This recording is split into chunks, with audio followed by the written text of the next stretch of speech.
Una pizza e due pizza? Ciao studenti e bentornati, welcome back to Italy Made Easy. Today we're looking at how plurals work in Italian. That's a very important topic and I'm going to help you get it.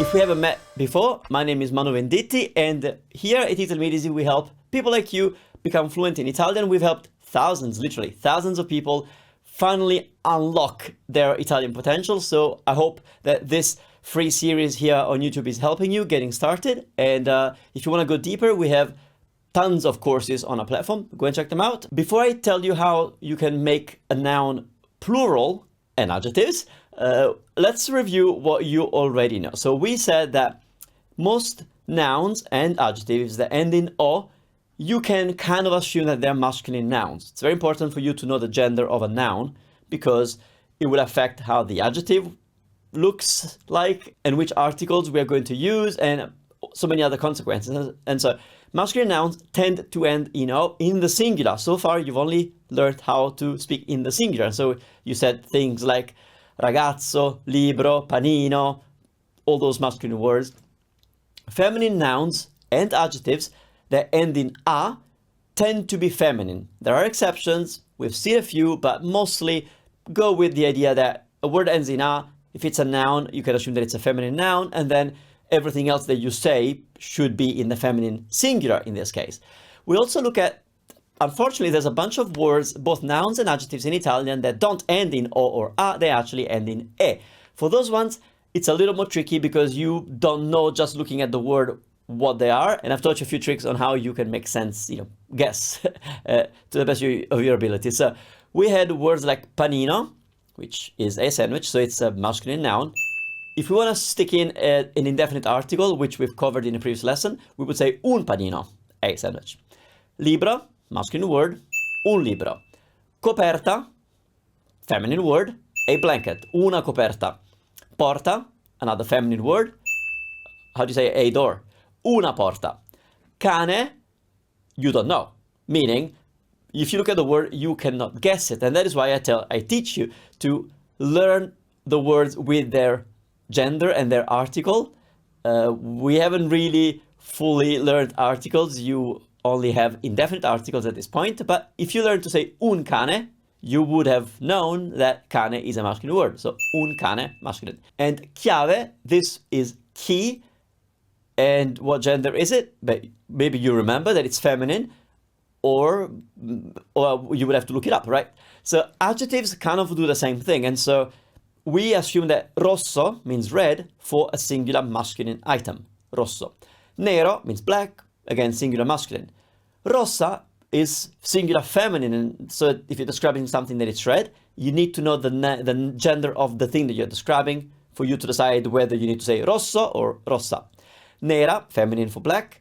Verde, that's a good one. So the problem that we have with nouns ending in E being difficult for you to handle actually becomes a benefit when it comes to adjectives, because if you know that the word verde is the word that you need to kind of describe that color, green, but verde being an adjective has the benefit that you can use it to describe both a masculine and a feminine noun in the singular. And so you are kind of saving a little bit of brain cells to get this one. Interessante, interesting. It's also an adjective that applies to both genders. So let's look at how plurals work in Italian. So if you have a masculine word that ends in O, but also if it ends in E, the plural of that word will be with the I vowel. I, meaning that one, I. So I. And feminine words will go from ending in A to ending in E. So let's look at a few examples. Panini means sandwiches because we have panino, un panino, due panini. That's how you said two sandwiches, made a plural of panino. Libri means books, so un libro, due libri. Un telefono, due telefoni, two telephones. Now, feminine, we have coperta, meaning blanket, so coperte means blanket, so una coperta, due coperte. Una porta, due porte, two doors, due porte. Una camera, due camere, 2 bedrooms or 2 rooms. So that's the basic idea.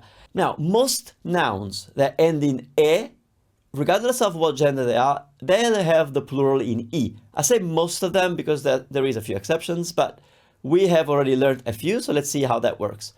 Chiave, which is feminine, becomes chiavi in the plural. So una chiave, due chiavi, we said. So that chiavi is a plural. Un cane, which is masculine, also becomes cani, still with the e at the end. So un cane, due cani. As you can see, you have both feminine and masculine words that end in e in the singular becoming e words in the plural. Here's another example. Canale, which we said it's masculine, channel. Canali, un canale, due canali. So you might have spotted a potential problem because the A ending, if you think about it, there's two options. Like the A ending of a word, if you don't know the word, you could assume that it's a plural feminine, like we've just learned. Coperta, coperte, porta, porte. So it could be the plural version of a feminine word, which has a singular in a, like porta and coperta. Or it could be a singular word that ends in e, because we've seen plenty of those. We have cane, chiave. So if you don't know the word, you really don't know the answer to this question. So let's say, for example, that you see a word like portone, or you look it up and it says portone, or you hear it. Well, portone, which could be the plural of una portona, which would make it due portone, which actually is not correct. Or it could be a singular word that ends in e, meaning big door or main door, un portone, therefore the plural would be due portoni. Now, you don't have an option. There's only one correct answer for every word, and the only way for you to know is to basically learn the word. And how do you do that? You just look around. Nobody's going to come to you and say portone, right? They will say something about the portore. They will have articles, they will have adjectives. You will know whether that word is singular or plural. So, for example, if you heard un portone bianco, well, now you know that portone is singular, therefore it's a singular word that ends with e. It's one of those. So, un portone bianco, because they told you un, and they said bianco, which makes it masculine and singular. If somebody said portone verde e bianco, again, we have two adjectives. When you think of portone verde, that verde hasn't helped you much because it's still not clearly masculine or feminine. But then maybe there's another adjective down the track in that sentence that would tell you again that that word is singular. In that case, bianco would do that. Tende, this is a new word for you. Tende means curtains or tents. Why do I say that? Well, if you know that tende means tents or curtains, it's plural, then you know it's a plural word.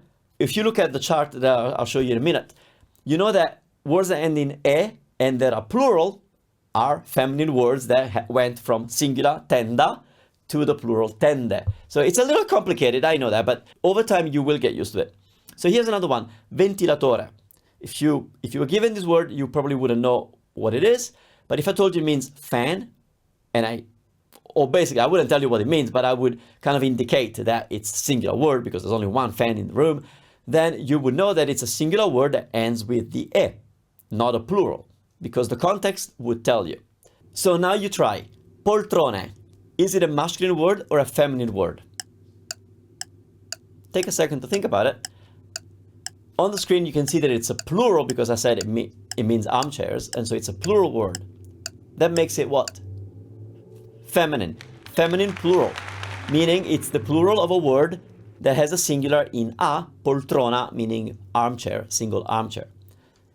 So, just to wrap it up, here we have tende rosse e bianche. We are taking the word tende, which now we know it's a feminine plural, tende, and we're describing them with two colors, and we're making sure that those two colors are also in the feminine plural. Rosse is the plural of rossa in the feminine, or rosso, which would be the masculine. So again, Manu, I'm lost. Think about this. Every adjective, unless it's an adjective that ends in e, every adjective has four forms. It can be masculine singular. In that case, we would have rosso, single red item. It could be masculine plural, in which case it would be rossi, many masculine items that are red. Then rossa is the word that we use to describe a singular item that it's feminine and red, rossa. And then we have rosse, which is the version of red that describes plural feminine nouns. Same with bianco. So we got bianco for singular masculine, bianchi for plural masculine, bianca for singular feminine, and bianche for plural feminine. So that's what's happening. Tende rosse e bianche. Ventilatore rotto. Ventilatore rotto. Ventilatore is a word, it's a singular word. If we want to say that it's broken, we take the adjective that means broken and we use it in the masculine, because ventilatore is a masculine word. Ventilatore rotto. This one is the one that will throw you off the most if you heard it or if you are trying to kind of wrap your head around what it is, because we said that poltrone is a feminine plural. But now we're saying that they're green. Green is an adjective that only has two forms because it's an adjective that ends in e. So if you looked it up, if you were to learn, how do I say green? Your dictionary would say verde. It wouldn't say verdo. If it said verdo, then you'd say, okay, there's four options, verdo, verdi, verda, verde. You'll get used to that. But this one, it says verde, so it's only one form for the singular, applies to both genders, and only one form for the plural, verdi. So when you look at poltrone verdi, there's nothing there that is screaming feminine plural. So you would need either items around that little phrase, poltrone verdi, to help you determine the gender. Now, if you are speaking, if this is something that you are producing, then you will be using only words that you know. You cannot use words that you don't know. And so my assumption is that if you have learned the word poltrone or poltrona, you know that it's feminine, you would know all of it. You wouldn't really have a problem. So in this lesson, we've covered the potential problems, but I don't think you would have them, right? So a couple of tips before you go. Assume that the e ending is a feminine plural. There's way more words that end with a in the feminine, and therefore we'll have the plural in e. Then there is singular words that end in e, which cause all the confusion. So again, if you see a word like carte, which means cards, assume that it's feminine plural, carte, cards. So if you want to use an adjective for them, you say carte belle, beautiful cards. If you heard capre, goats, then you would assume that capre is feminine plural. And if you do that, you'll be right most of the time. And of course, look around to find signs of the gender of the word you're being exposed to if you're reading Italian or if you're listening to Italian. There's always a way to figure it out. E per oggi abbiamo finito. That's all for today. I will see you in tomorrow's lesson. Ciao ciao!